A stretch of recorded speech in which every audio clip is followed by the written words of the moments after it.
샬롬, 복된 수요일입니다. 오늘 하나님의 말씀으로 하루를 시작하는 여러분의 삶에 주의 은혜와 평강이 가득하기를 축복합니다. 오늘도 말씀으로 우리 영혼이 새로워지기를 간절히 소망하며 함께 나눌 말씀은 레위기 10장 12절부터입니다. 모세는 아론 및 살아남은 아론의 두 아들 엘라살과 이다멜에게 말하였다. 주님께 살라바치는 제사를 드리고 남은 곡식제물은 형님과 형님의 아들들이 가지십시오. 누룩을 넣지 않고 만든 것은 제단 옆에서 먹도록 하십시오. 그것은 가장 거룩한 제물이므로 거룩한 곳에서만 먹어야 합니다.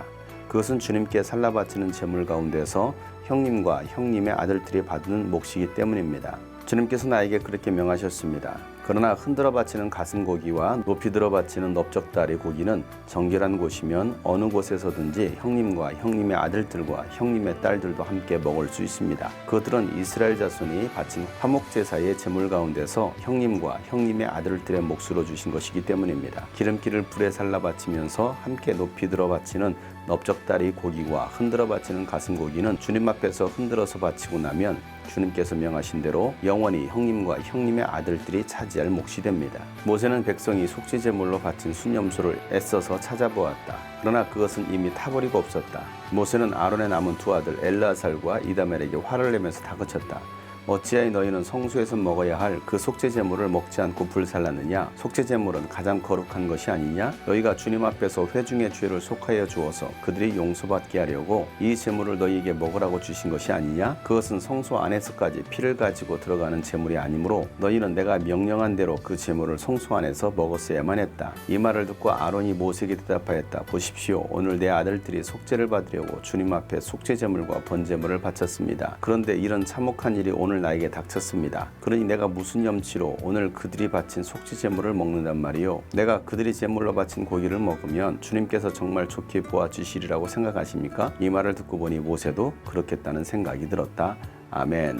아론과 그의 아들들이 제사장으로서 임식을 마친 다음에 첫 제사를 드렸습니다. 그랬을 때 하나님의 불이 임하였습니다. 그런 다음에 아론의 첫째, 둘째 아들인 나답과 아비후가 하나님께서 금지하신 불로 제사를 지내므로 하나님의 불이 나타나서 그들을 다 태워 죽였습니다. 하나님의 심판의 불이 내린 것입니다. 그래서 이제는 그 제사장의 직무를 그의 동생들인 엘르아살과 이다말이 맡아서 하게 됩니다. 하나님께 드려야 될 제사는 5가지가 있었습니다. 그 5가지 중에 유일하게 피가 들어가지 않는 제사가 바로 소제였습니다. 하나님의 성소로 피를 가지고 들어가는 제사 외에는 아론과 그의 아들들에게 하나님께서 몫으로 주셨습니다. 모세는 아론과 그의 아들들에게 이 소제에 관한 말씀을 하면서 누룩을 넣지 않은 소제는 제단 옆에서 먹어야 된다라고 말씀합니다. 5가지 제사 중에 유일하게 피가 들어가지 않은 제사가 바로 소제였습니다. 이 소제를 드릴 때는 누룩을 넣지 말라는 것입니다. 세상에 그 어떤 것도 넣지 말라라고 말씀하시는 것입니다. 누룩을 넣지 않으면 맛이 없습니다. 잘 부풀지도 않습니다. 그럼에도 불구하고 누룩을 넣지 않고서 하나님께 제사를 드리라는 것입니다. 성경은 바리새인 율법학자들의 누룩을 조심하라고 예수님께서 말씀하셨습니다. 누룩은 외식하는 것입니다. 겉으로 보여지는 것입니다. 하나님은 중심을 보시는 분이신데 종교인들은 겉으로만 보이려고 했던 것입니다. 속사람이 달라져야 되는데 속사람은 달라지지 않고 외식적으로 하나님을 섬기는 신앙생활을 그들이 했던 것입니다. 누룩은 육신의 소욕을 말하고 있습니다. 내 안에 있는 그 육신의 소욕, 그 소욕들을 다 제거해야 된다라고 하나님은 말씀하고 계시는 것입니다. 비록 아론의 아들들이 죽었지만 하나님께 드리는 제사는 계속 진행되어야 됐습니다. 그렇게 아론의 아들인 엘라살과 이다말이 제사를 지냈습니다. 속죄 제사를 지낸 다음에 속죄 제물은 아론과 그의 아들들의 몫이기 때문에 그들이 먹어야 했습니다. 그런데 모세가 그 속죄 제물을 찾아보니까 속죄 제물이 없는 것입니다. 이미 엘라살과 이다말이 그 속죄 제물을 다 불로 태운 것입니다. 하나님의 명령을 어긴 것입니다. 그래서 모세는 화가 나서 아론과 그의 아들들을 부르고서 왜 그렇게 했느냐라고 묻습니다. 하나님 앞에서 먹어야 될 그 속죄 제물을 먹지 않은 아론과 그의 아들들, 그 이유를 아론은 말합니다. 두 아들이 죽은 것에 대한 충격과 슬픔도 가시지 않았는데 남은 두 아들이들이 이 속죄 제물을 먹는다라는 것이 너무 가슴 아프다라는 것입니다.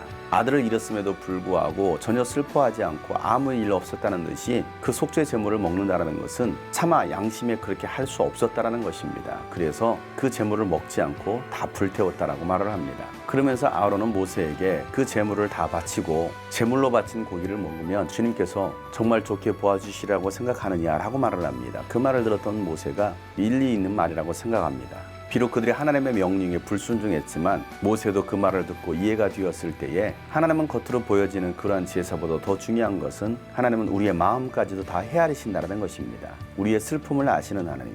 그래서 고기를 충분히 먹을 수 있었음에도 불구하고 자식을 잃은 마음에 그것마저도 불태워버렸던 아론과 그의 아들들, 하나님은 그 마음도 이해해 주신다는 것입니다. 사랑 여러분, 하나님은 여러분의 모든 마음을 아십니다. 여러분의 아픈 사정까지도 하나님은 다 아십니다. 그렇기에 우리 아픈 마음을 하나님 앞에 솔직하게 하나님 앞에 아린다면 하나님은 그 마음을 들으시고 위로해 주시는 것을 믿으시길 바랍니다. 하나님은 우리의 외적인 모습보다도 우리 중심을 보시는 분이십니다. 내 중심에 더욱더 주님을 사랑하고 우리의 마음을 솔직하게 하나님 앞에 올려드릴 때 하나님은 여러분의 마음을 받으시고 여러분에게 긍휼을 베풀어 주시는 것을 믿으시길 바랍니다. 오늘도 그 하나님께 나아가는 복된 하루가 되기를 간절히 소망합니다. 샬롬.